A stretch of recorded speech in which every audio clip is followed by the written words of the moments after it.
السلام علیکم ورحمت الله وبرکاته. اسرار احمد ځواکمل د لغمان ولایت څخه سلامونه رالیږلي او د سلام نه وروسته لیکلي چې زه 3 پوښتنې لرم. لومړنۍ پوښتنه مې دا ده چې په نسوارو او سګرټو باندې اودس ماتیږي او که نه. دویمه پوښتنه مې دا ده چې بدني عبادت، مالی عبادت مړو ته د ثواب په نیت وررسیږي او که نه. او دریمه پوښتنه مې دا ده که تاسو د تعزیت مسنونه طریقه راوښیئ چې د تعزیت مسنونه طریقه کم یوه ده.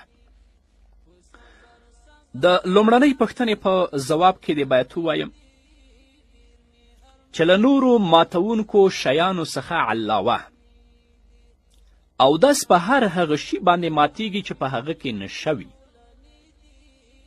او په نسوارو او سګرټو کې دومره نشه نشته چې فقهاو کرامو د اوداسه په ماتولو کې اعتبار ورکړی.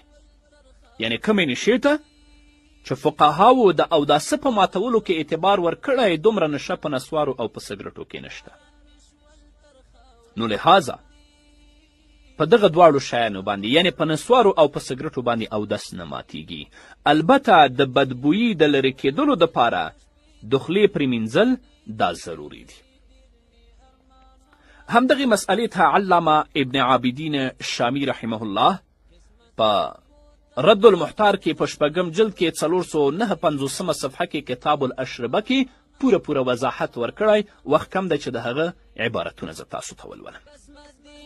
مدینه وایم زجه واستل صرف سودا